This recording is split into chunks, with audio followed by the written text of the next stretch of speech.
Hi, everyone. Welcome to another episode of Conversation That Matter Most. My name is Claudette Chenevert, and I'm here with my wonderful, amazing, super and co-host, Sharona. Hi, Sharona. Hi, Claudette. Hi, everybody. Guess what? We're in 2017 and we still don't have flying cars. What's up with that? Well, we should have worn our hats and little uh, horns and stuff like this to make some noise. You know what? I have a slinky. I can slinky. You have a stinky. I can't whistle, so I can't do any noise except Woo! Happy New Year. Okay. Wait, do I have confetti here? No. no confetti today. No confetti today. I should look around. Oh, wait a minute. I have my turtle. No, I can't reach it. I have a turtle rattle that I can. Anyway, 2017. Where are the flying cars? So, welcome everyone. We're glad that you're here today. And to start our new year, kicking off our second year in doing this, right, Sharona? That's right. That's right. This is year dos or do. Dos de. Do, do. And as you can see, we still like to be silly. We like to be funny. And we haven't changed anything about how we're going to approach our shows or episodes. Again, the purpose of our shows is mainly to share some of our thoughts and wisdom with you around conversations that we feel matter most.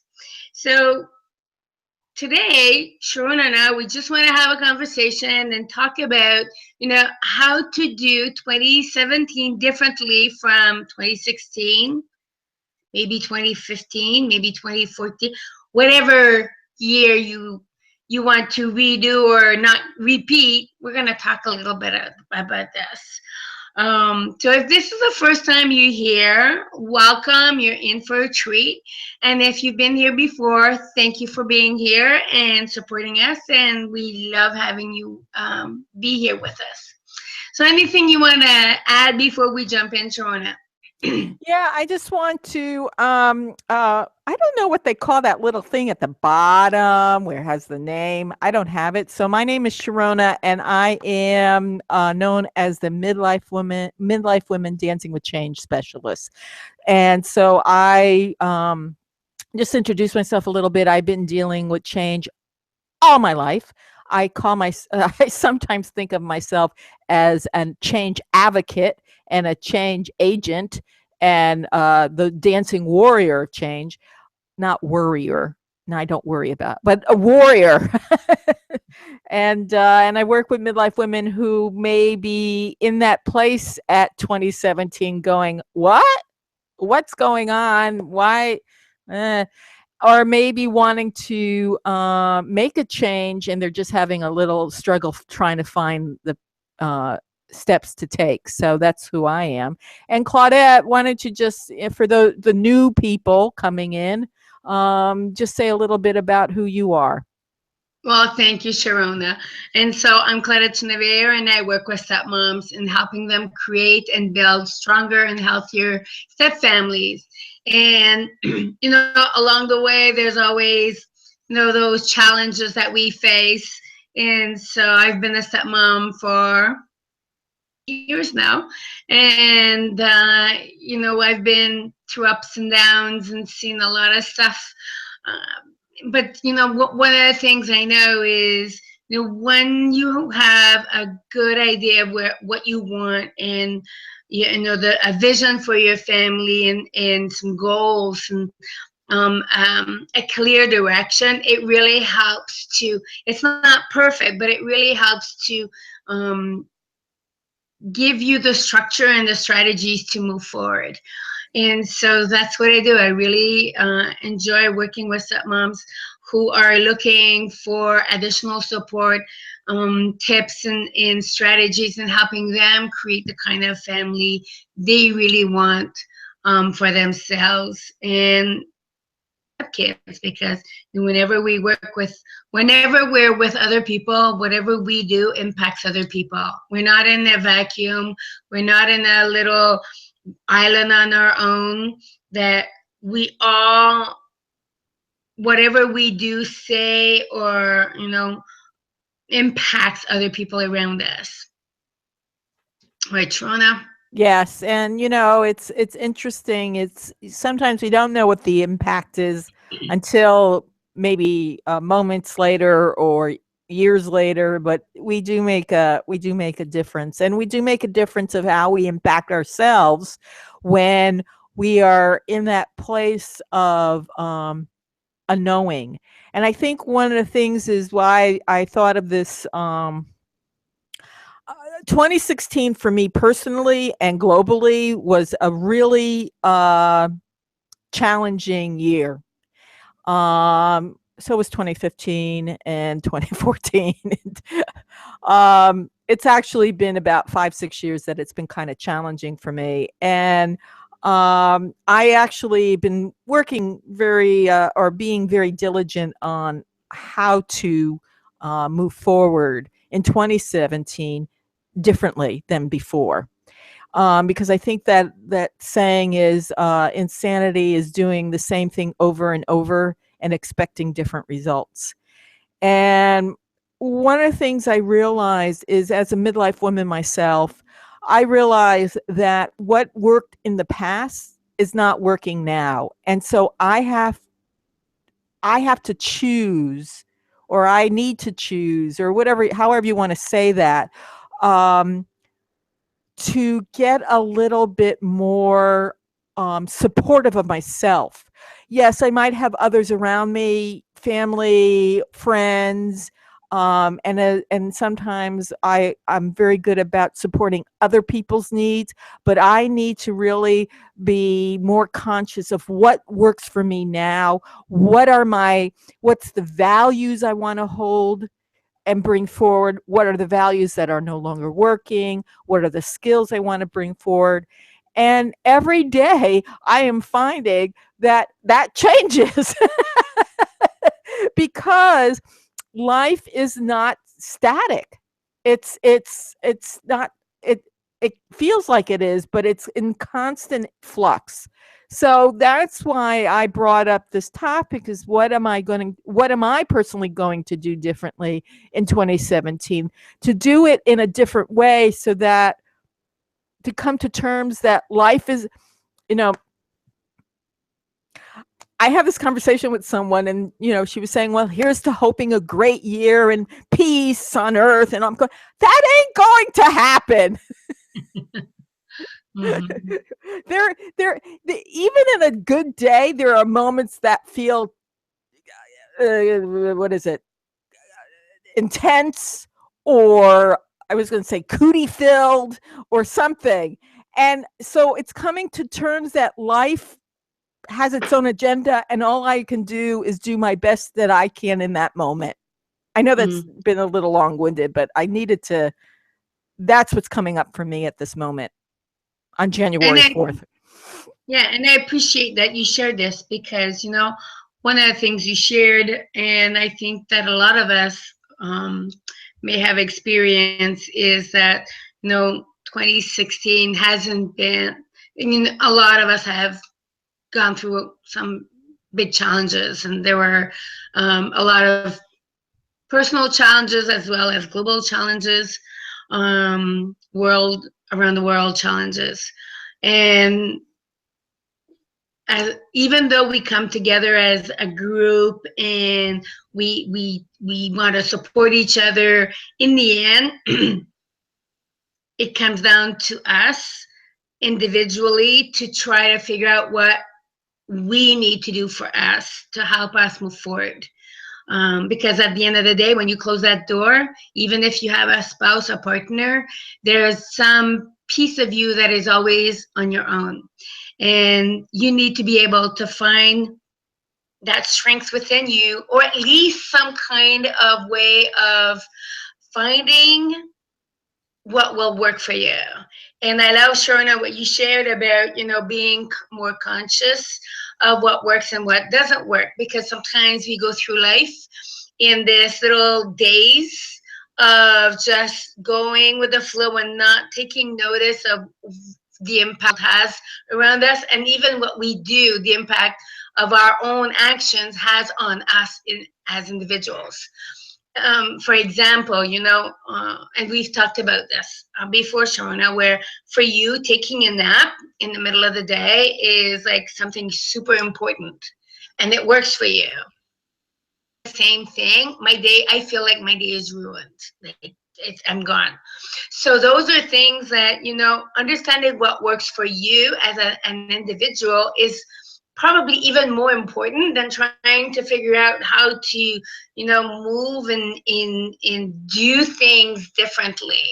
Um, you know, really believe that taking time to become aware of who you are as a person is probably the most important first step that we can do in order to do things differently in our own lives. Yeah, and as you were saying that, Claudette, there's a saying own self to your own self be true. I don't know if that was a Shakespeare thing or something. And it just triggered, knowing who I am now, as a midlife woman. When I was in my 20s and 30s and, in my teens, there was a certain, and I carry a certain core of qualities or values, whatever you want to call that, the core of who I am, forward with me.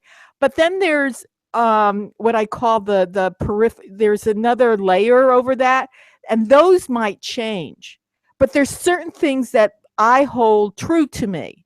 And when I don't listen to those truths, if I don't listen to, like, for instance, um, okay, so I had to do something I have a hard time.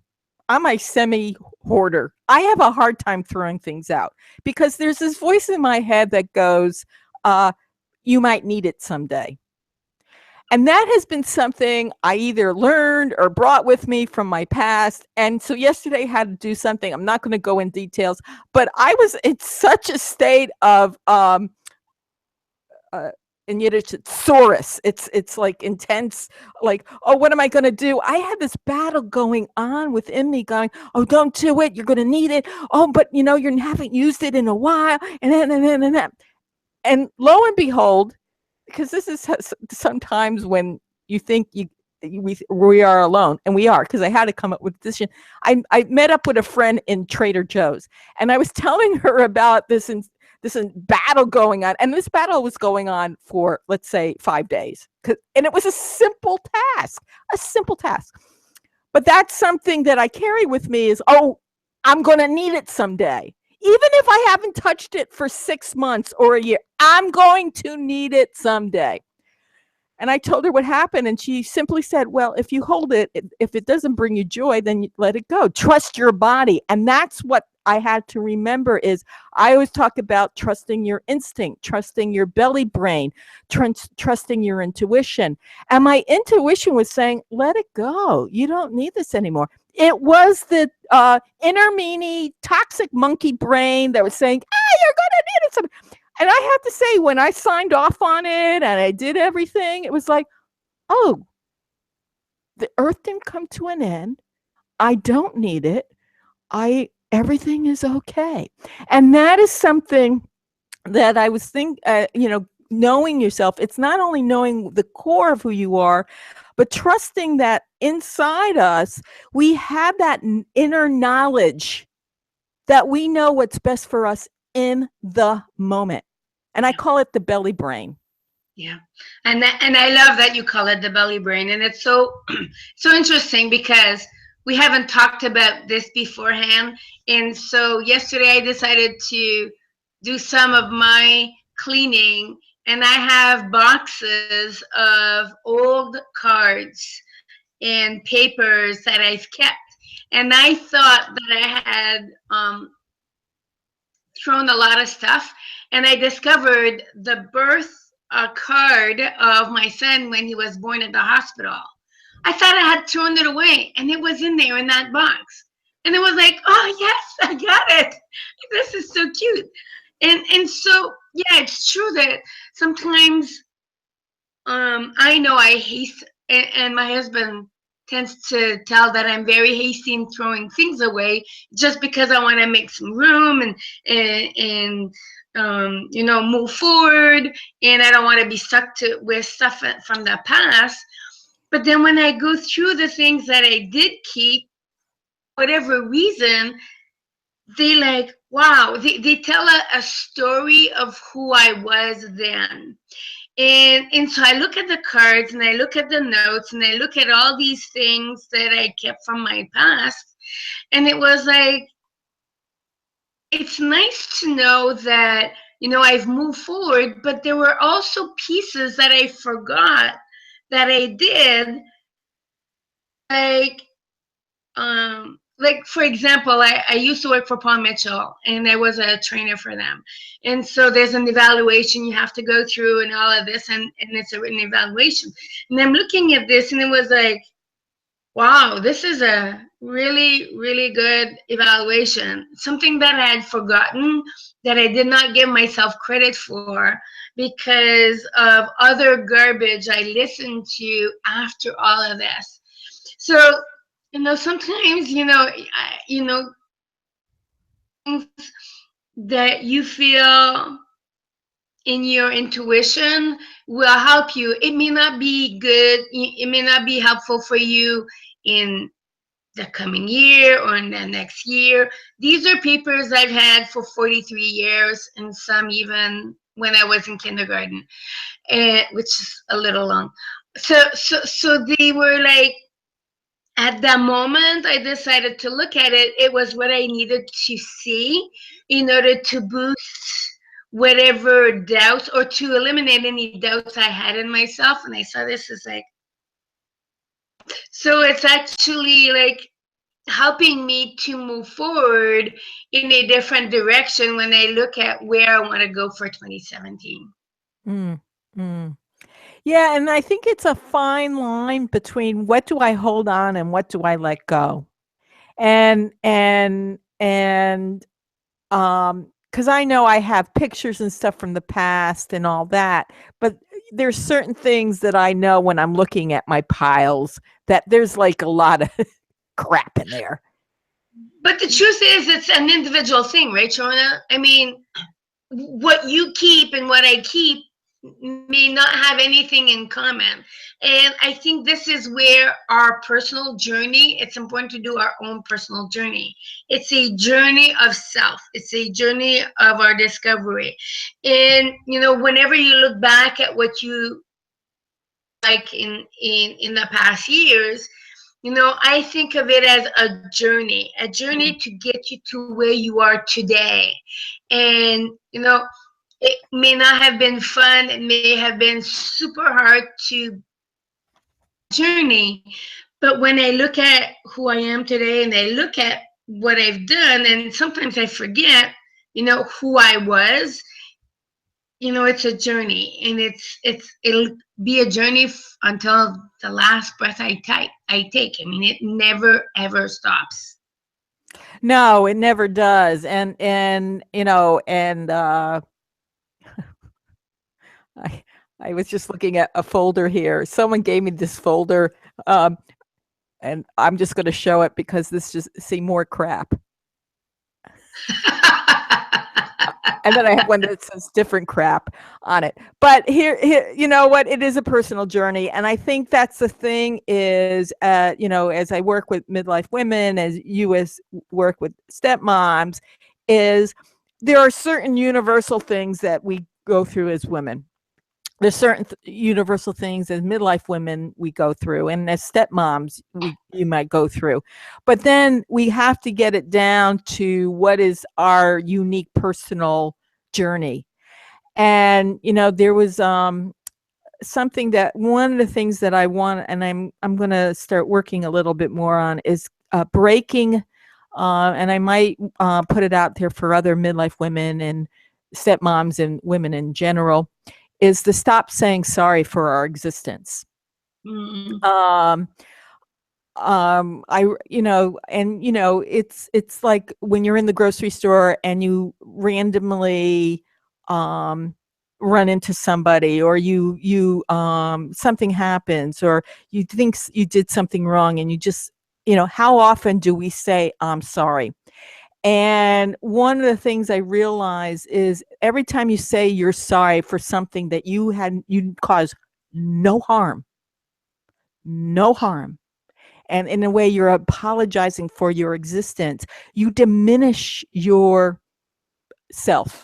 We diminish ourselves just a little bit, And I'm glad you're saying this, because we talked about this this week. Is, as a Canadian, Canadians tend to say I'm sorry for anything and everything, right? So this is like, oh, I'm so, you're hitting a fly. I'm sorry. You're bumping a wall, like as if the wall is actually going to. Yes, so I so totally get. yeah, it's like, what am I? And if one of the things that I like to do is watch uh males as they wander through life. They don't apologize that they just go in and do, and it's not it's not, they are trained, and they have a different approach to life. They're trained and they're raised and differently than as women. So one of the things is, I, I've been doing it for a while now, but I'm just putting it out there to our audience, is one of the things that we could do differently in 2017 is stop apologizing. Yeah, I Just love stop that. apologizing. Enough's enough. You know what? I do not have to explain my lifestyle to anybody.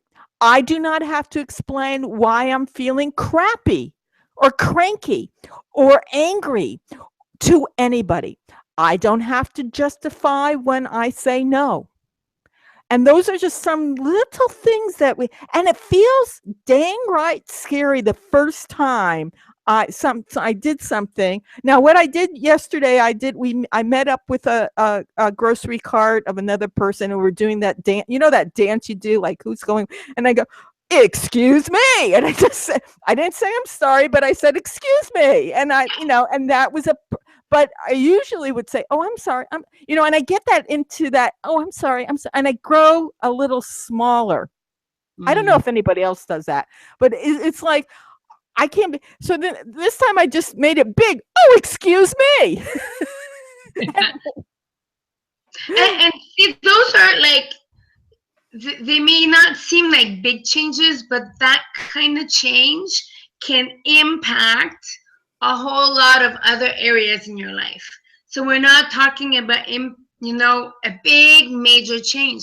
Like you said, just sorry for being there. Like, I will stop saying sorry to the wall when I bump into it. Just for, you know what? Here's the thing. You don't have to do, okay, because this is the, I'm not talking about no, I am talking about revolution and evolution. I'm not talking about resolutions, because those are just cockamamie.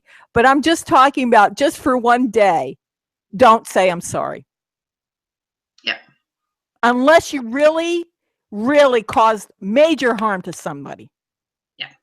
And mean it too. And mean it too. Yeah. Yeah. Right. So that's the challenge. One day.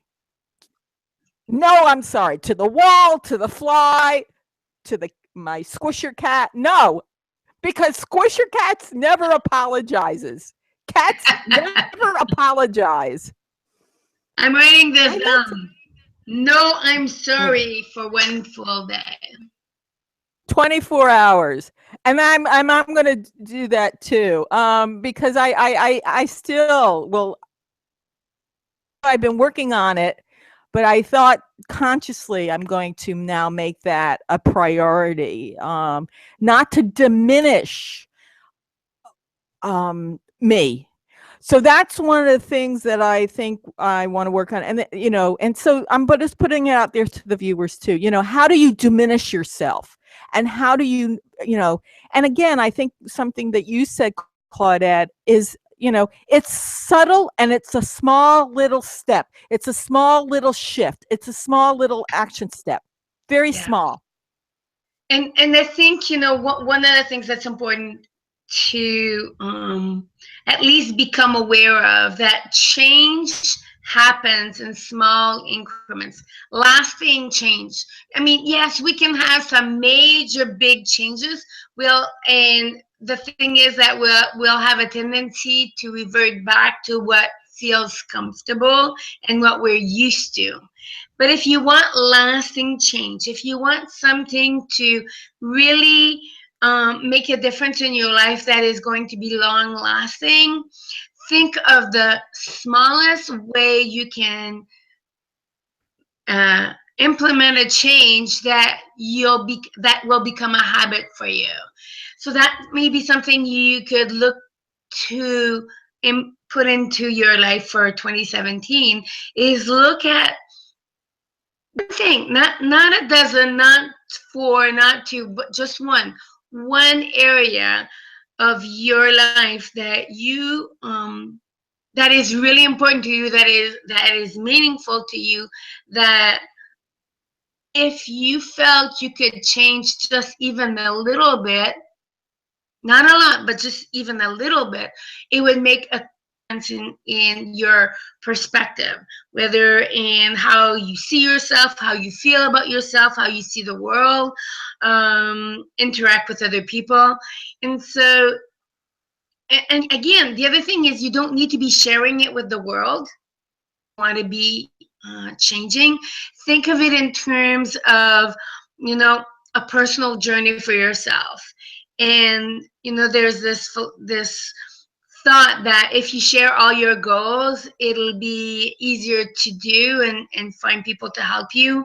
There's also some new studies, which I found really interesting, is that if you share your goal, your brain starts to think that it's already done, and then you don't put the energy and effort into doing it as much as if you keep it for yourself. So those are thoughts for you to think about as we're wrapping up here and filling in the talking about what we want to do differently for 2017. Sharona, anything you want to add as we wrap up our call for today? No, I think you said it beautifully there, and I think I'm going to just reinforce or re-say or whatever that word is. Sharing your goal. I think also, if you are going to share all your goals or not your goals, be discerning who you share it with. Because I don't know about you, but there are people I know who are, I call dream slayers. So even though I say this is what I want to do, they're going to tell me all the reasons why I can't do it.